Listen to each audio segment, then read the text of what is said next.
Hello everybody, welcome to Rusty Buckets. Let's go ahead and get into these takes. Nikola Jokic is a better player than Shaq ever was, better not greater. This is from Basilisk-Etty.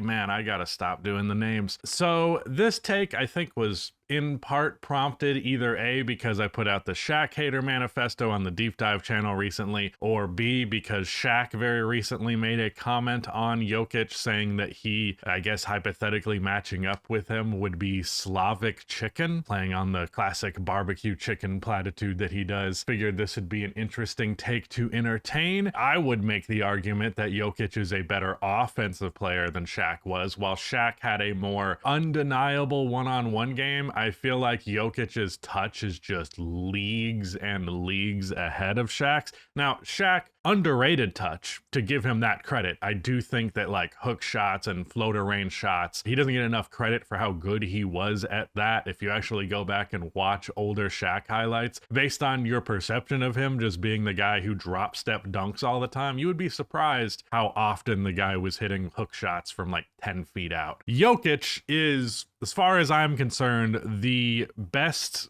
He has the best touch of all time, period. His numbers in the floater range are just off the charts. There's really nobody else who compares, especially at his position. You know, maybe you could argue Kareem, that's the case, but at least there weren't counting stats for efficiency at different ranges then. I believe I've seen numbers that were like his skyhook was in the high to mid 50s percentage wise, so that's a fucking remarkable thing. But at least since tracking data has existed, Jokic is the best touch player ever, which kind of gives him this unstoppability factor too. Now, it's not as good because it's not as consistent as dunks and layups right at the rim are, obviously, so I would still give Shaq the edge as a scorer. However, the difference between them as playmakers is just a canyon sized gap, like a Grand Canyon sized gap. So if you want to give him the playmaking edge and say that that makes him a better offensive player, I'm with you there. What I will say is that Shaq was a much better defender than Nikola Jokic. Now, you could argue that there is an era context here, and you know, Shaq in this modern era, like being asked to defend on the perimeter more often, would come with its own setbacks. In fact, I don't remember who the player was, but I know there was a playoff series that Shaq had where he was playing against the stretch five and like was just kind of getting cooked because he did not want to step away from the rim. I also think that Lakers Shaq can be a little bit overrated on the defensive end of the floor. Like the fact that he got second place in DPOY then, but not when he was on the Magic, is deeply confusing to me because he was just a better defensive player on the Magic. But there is such a gap in terms of the defense there that I think it's a similar gap to the playmaking difference. Like Shaq was having seasons where he was putting up like 3.5 blocks per game. So I do feel like it's kind of just comes to a point of preference. And like I would argue Jokic is better for this era and Shaq is better for his, and if you mixed it up, things would get interesting. As for like specifically Shaq making this claim that he would like kick Jokic's ass on the like scoring on him wise, like yeah, he would, because he did that to literally everybody, including Hakeem Olajuwon and Ben Wallace, despite the fact that the narratives always suggest that he like got cooked in those series when he really did not. He just was not quite as good in the case of the Hakeem series anyways. Jokic's number one strength on the defensive end is his strength. If there's one thing that Jokic does well, it's play post defense. There's just not a lot of instances where he really has to do something like that anymore. But just flat-footed, like I'm going to take the brunt of this physicality and try and hold you from getting to the rim, Jokic is good at that. His issues more come on the perimeter. His issues more come from his lack of ability as a rim protector. But like the key to stopping Shaq or slowing down Shaq isn't going to be blocking his shot 3 times every game. That's just realistically probably not going to happen. The way that you stop him best is just by being hard to move. And Jokic is hard to move. That is, again, probably the only factor on the defensive end of that, and his hands and passing lanes that are like genuinely very good. So like the one thing that he needs to defend Shaq well, he has. I don't think it would be Slavic chicken, as Shaq so eloquently put it. But obviously, yeah, Shaq would still destroy him. But you know what? Jokic would also destroy Shaq. They're both all-time great offensive players who are capable of being good defensively, especially Shaq is capable of being great defensively, but it's not really their forte. It's ultimately going to come down to them both scoring the ball a lot. So yeah, I think it's fine to believe that he's a better player than Shaq ever was, and he's definitely not greater, so I'm glad you clarified that. There's just more longevity there. But I have to disagree. I personally, especially at the center position, defense is the most important thing. And while I do believe Shaq is a disappointing defender throughout his career, especially in his LA tenure, in no way is he outright bad or mid one in the same way that Jokic is very capable of being. Again, Jokic's defense shit like gets overplayed, overstated.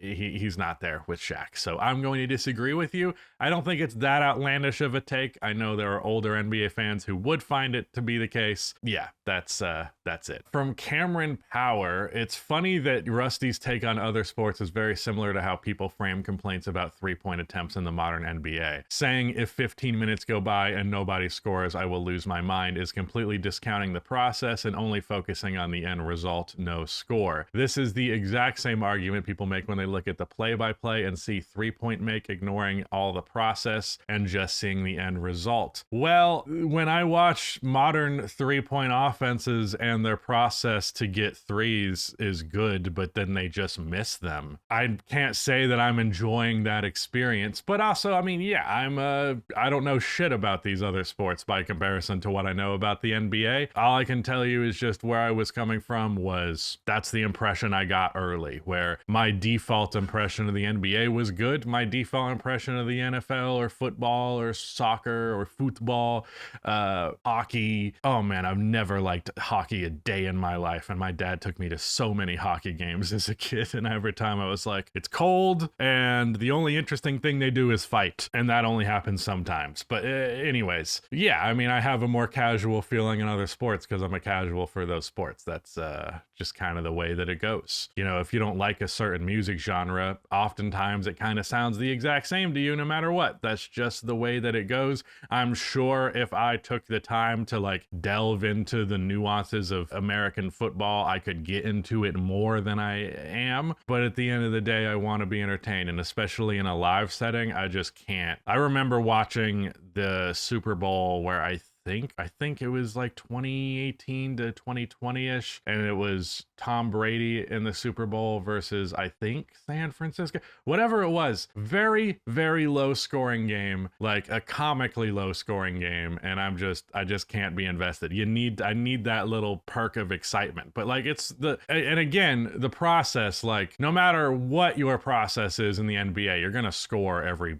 couple of minutes at the bare minimum. But if you're doing 15 minutes of process for one score, it helps when it works out, but it's not as fun when it doesn't. So that's just the way that it is. From the G, the Orlando Magic need to retire Penny Hardaway, Dennis Scott, and Dwight Howard's jerseys. They are currently being used by other current Magic players and need to be retired, like done for Shaq, and Nick Anderson needs his to be done too. I don't know about that, dude. I'm all behind Penny and Dwight. That one, yeah, that one's fine. Dennis Scott was a good player. Nick Anderson was a good player, but at the end of the day, they were role players. I do think that they were ahead of their time, especially I think Dennis Scott was a higher volume guy. But yeah, look at this. 5.7 three-point attempts per game in 95, shooting 42.6%. 7.7. God damn, he averaged 7.7 three-point attempts per game in 1996. I think that was also shortened three-point line year, so that probably is a part of the reason there's an uptick. But like, dude, the efficiency on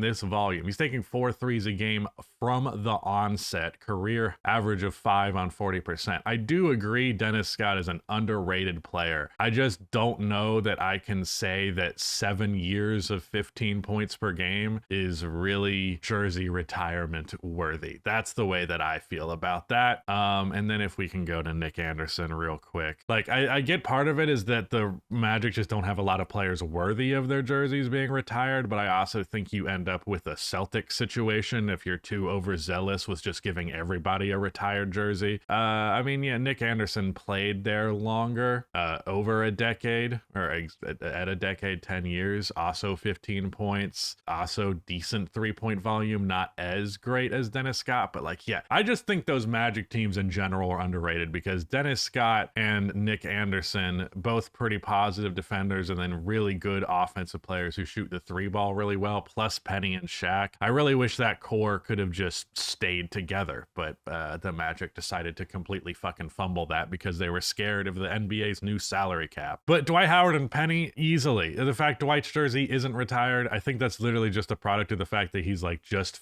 recently stopped playing NBA basketball. So that's probably it. He'll probably be in the rafters quite soon. Penny, I feel like if Penny was going to be retired, he would have by now though. So maybe not. Then again, sometimes it does take quite a while. So we'll see. All right. From NFW Toby. No player aged 35 and over right now is a top 10 player in the league in terms of ability. I believe players like Bron, Steph, and KD are still held up there due to legacy rather than ability. Bron has clearly regressed in most of his elite skills, at least below the younger superstars. Steph showed last year with his multiple games dropping single digits. KD probably has the most argument, but there's comfortably 10 players in the league better than them as of right now. I don't know about comfortably. A part of it is also availability because they're not as available as they were earlier in their career. I do agree that they get a reputation boost based on their past, but that's also just kind of the way that things go, so it's not really worth getting bent out of shape about it. Steph, I think, needs a more curated context than he did earlier on to succeed. Like, I do think he has lost the, oh yeah, I can just backpack this team and put up 32 points per game on crazy efficiency. Like, I don't think he's really got that in himself anymore, but like ever since Jimmy Butler went there, he was right back to being a near 30 point per game scorer on incredible efficiency. So like, I still think Steph has an argument for top 10. LeBron, the big thing for me is that he just doesn't have the driving ability that he used to. He still has the ability to turn it on every once in a while, but people act like he can just be prime LeBron driving if he decides to, and that's just not the case. My big thing with that Timberwolves series was like he was just struggling to create separation and to get to the rim, and ends up banking on a lot of threes and mid-range jumpers where he can still be a little bit inconsistent at times. But he also made a huge step defensively last year, which maintained through the playoffs. So like, I don't know. I think all three of them have a case for being top 10. The thing with Kevin Durant that makes him like so undeniable is that mid-range jumper is always there. And he is going to always be able to put that up at a high volume and get really good efficiency out of it. Like, he's always going to be able to shoot. He's always going to be able to shoot over players. He doesn't have the burst going to the rim that he used to. Not as much of an athlete as he used to be, but he doesn't really need that to score effectively still.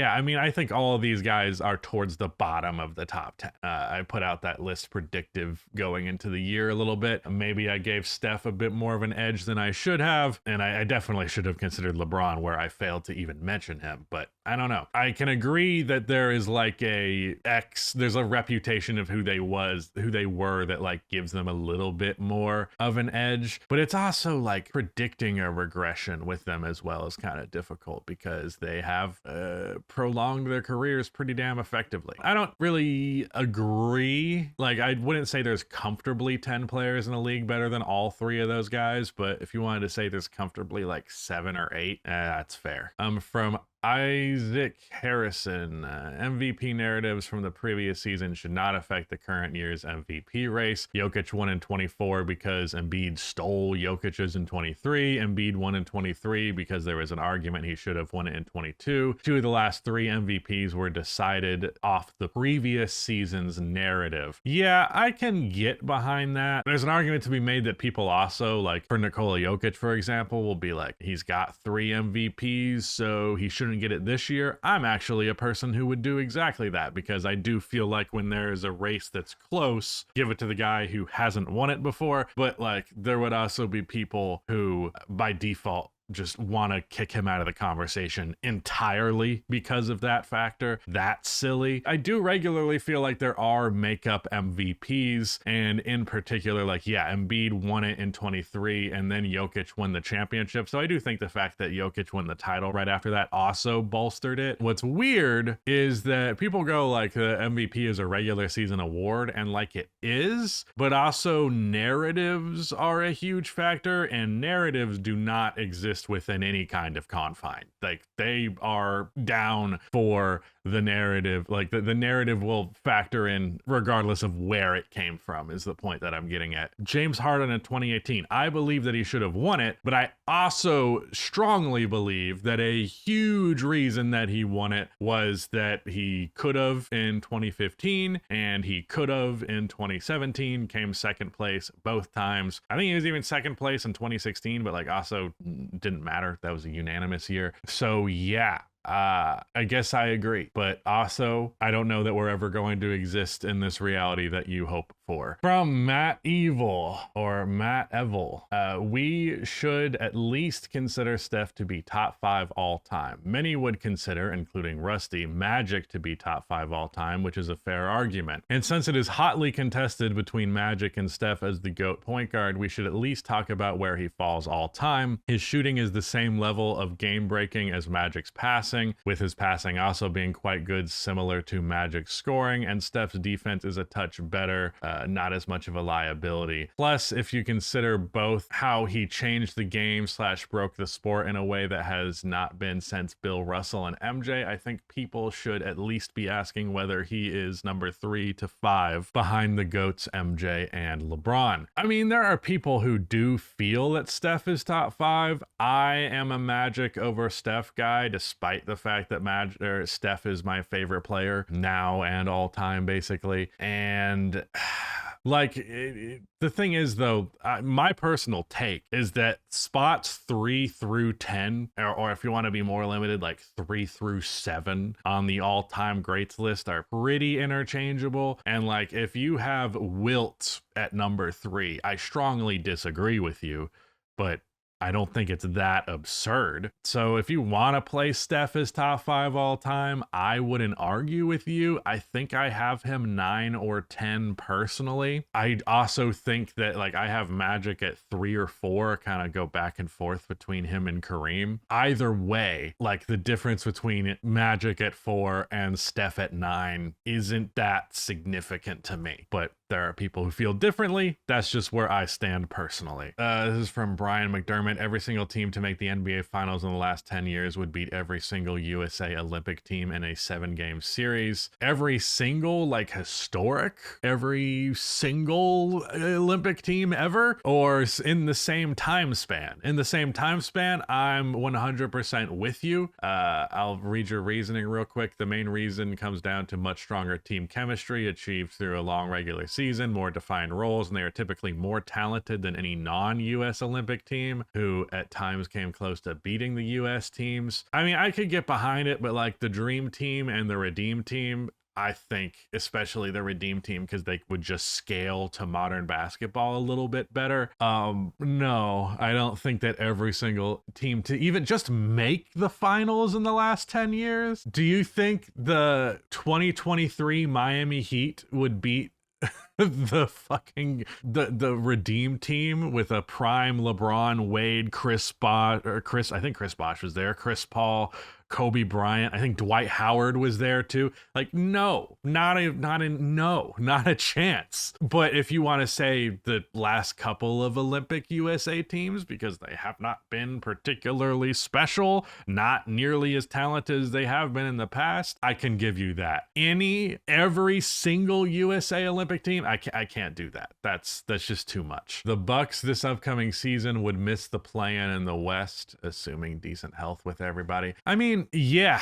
And I kind of have this feeling of like, I kind of grade Eastern Conference teams on a curve. Like the Eastern Conference teams are just not they're just not as good. It's just simple. And I don't understand how people get mad at that take. The West is so clearly way better than the East that it baffles me that anyone disagrees with that. And it seems a pretty significant gap to me, to the point where like I value 50 wins in the West more than I value 60 wins in the East. I'll put it that way. Like the East has so many dog shit bottom of the barrel teams and so many mediocre, like technically in the playoff conversation, but only because they're in the East. The Eastern Conference is just kind of a joke right now. And I'm at a point where I've always believed that conferences need to be voided. But at this point, I'm like really in that camp because the imbalance is just absolutely absurd. From Shores Dev, being a two-way player or a purely offensive star is an argument that misses the point entirely. If you are so good at offense that you mitigate your defensive shortcomings to a degree that your impact on the floor exceeds that of a two-way threat, then you are the better player. Jokic's impact is seen in every metric, advanced or otherwise, which shows he is the most impactful player in the league at the moment. Some metrics argue he's the most impactful ever. This makes arguing that Jokic isn't even a defensive liability unnecessary, even though there is a strong case to be made there as well. Well, I agree with this take 100%. First and foremost, just on the very tail end there, I do think it's still like if Jokic was an outright massive defensive liability, then he wouldn't be as good on those impact metrics. But like, I remember back when like Chris Paul versus Steph was an argument ever so briefly, because Chris wasn't quite at his peak in terms of counting stats. But like when Steph was first coming onto the scene, like 2015, 2016-ish, I remember that being a debate. And the whole thing was like Chris Paul, is a true point guard, which is a stupid argument. I won't get into that.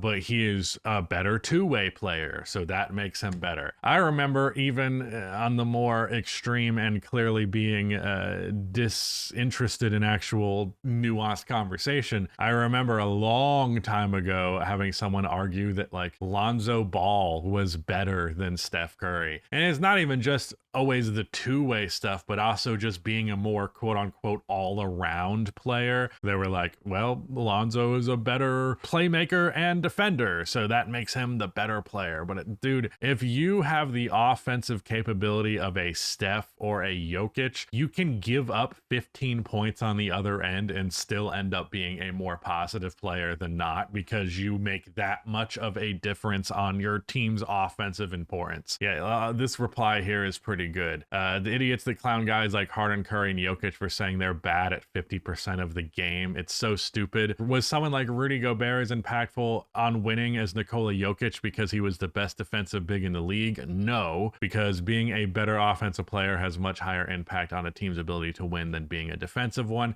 Yeah, I agree with all of this. Like, and it's weird to me that that is still an argument that people use, because I think it should be obvious. Like, there are people who think that Luka, like, borderline just sucks because he's not that great on the defensive end. That's absurd. The level of offensive production that Luka has is off the charts and makes him an unbelievably positive player. Yes, if you want to like get into the nitty gritty and like nitpick like superstar players and be like, yeah, he's not as good as this superstar because of defense. But there are people who take it to some significant extremes. Like Luka will never win because his defense isn't good enough. That's ridiculous. You can absolutely win with your defense not being very good if you have the type of offensive output that that player does. He got them to the NBA Finals, and that was while not being a particularly good defender. You can still put a great team defense around a guy, have them be a bit of a liability, but hide them well enough, as the Warriors did with Stephen Curry in the multiple championships they won with him. Like, that is way oversimplified to be like two-way player by default better than the one-way player, because like the one-way scales so much higher than the other way. So who gives a shit? It's very, very reductive. So I'm with you there. From Mr. Balleries, is. Manu Ginobili is one of the most overrated players of all time, and Tony Parker clears Manu. Manu doesn't have the finals MVP finishes, all-star selections, and all-NBA selections that Tony has, yet people nonsensically rank Manu over Tony. I don't think it's nonsensical. I think that Greg Popovich was obviously the man won, and they won with Manu there, so it worked out. Manu was kept on a short ass leash when he was in San Antonio for his entire career, more or less. Like he was way too good to be a sixth man, but he slapped him into the six-man position. And like literally, first of all, he entered the league really old, so that doesn't help him. But in his third season, 27, he finally becomes a full-time starter, and he's an all-star. He's an all-star right immediately. And then boom, we're gonna bench you more, we're gonna reduce your minutes. Okay, you're really becoming more of a sixth man. Sometimes you start due to injury, and then like all of the sudden the guy is way lower in the totem pole. I believe that Manu Ginobili could have put up just way more impressive numbers than he did, but he was thwarted by his context, where Tony Parker was given a lot more freedom. And I don't necessarily think that was because he was just leaps and bounds a better player. Like it really just came down to opportunity. Like let me just sort out this peak. We'll go from first all-star team to like the first time their numbers see like a significant decline. Yeah, 18.8 points, 6.4 assists, 50% from the field. Literally not a good three-point shooter at all. That is something that also factors in. I also personally feel that Manu was just a little bit better of a playmaker. Tony Parker had the floater though. Speaking of touch with Jokic earlier, that's gotta be like the other contender for the best touch in NBA history. And then Manu's peak numbers are 16.8, 4.2 assists, 1.5 steals, about 5% worse from the field, but he's taking 4.5 threes a game and he shoots them well. Like I honestly think that they're pretty close in terms of their ability, and one of them was made the sixth man and one of them was made the starting point guard, and that's just the way that it went. I don't think that I would personally rank Manu over Tony because of the accomplishment, but if you want to just make the argument that Manu could have been just as good as Tony in a different context, that's fine. I think as a little, and I'm the guy who's like, don't use what ifs as a way to justify rankings and things like that, so I wouldn't do it. But in this case, I do think it is not as black and white as you're presenting it. Like, yeah, he doesn't have all of these things because he wasn't slotted into the role to be the guy who got those things. Also, he had a fucking bonkers 2005 finals performance. Let me go find that real quick. 2005 and NBA finals. Yes, I think he hit a game winner. Yeah, 18 points, 6 rebounds, 4 assists. Very good efficiency. Tony Parker, much worse, although I do think, yeah, huge age difference here. But whatever. Most overrated of all time is a little crazy. I can't get behind that. If anything, I think he's more often underrated because of all that six-man stuff. Last take of the video from Emolga Lover. Playoff experience doesn't matter nearly as much as just being really good, and the really good team / players just always make it because they are that good. My argument for experience has always been that if you are the way better team, just on paper, the stats back that up, the eye test backs that up, then you're better regardless of an experience difference. But if you have two teams that are like relatively close in terms of ability, then experience matters. Like I would say the 2022 finals are a perfect example of that. Not that the Celtics in 22 were particularly unexperienced, because they did have multiple conference finals runs up until that point, but they were not a championship team. That was their first time in the finals. Jason Tatum and Jaylen Brown were still quite young for a lot of players on that team as well. That was their first time ever in the finals. So like when a team that was like,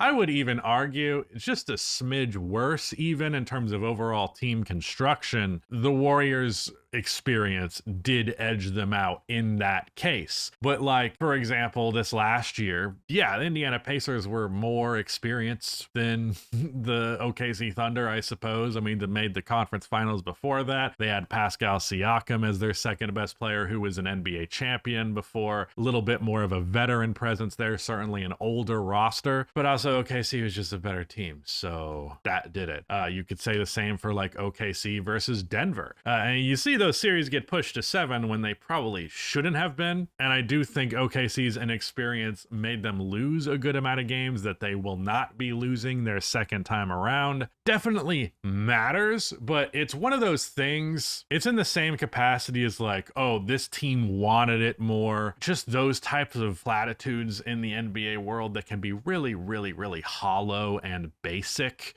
Just going playoff experience, it's kind of like a very basic read. It's like, okay, yeah, they're older, they've been there before, we get that, but there's a lot of people who will base almost the entirety of their take on experience, and to me that's where you are just pushing it way too far. Like, yeah, experience does matter. Sometimes teams are so fucking stacked, you know, get bent. 2012 OKC versus San Antonio, another perfect one. Like, yeah, the Spurs had 4 titles by then. Manu, Tony, and Tim were teammates for like fucking like 8 years at that point, somewhere in that ballpark. And guess what? The OKC Thunder were way, way, way, way, way more talented, so they beat them. That's just, it's fine to bring it up when teams are close, is essentially what I'm getting at. Anyways, that is it. Thank you so much for watching. That is it. Goodbye.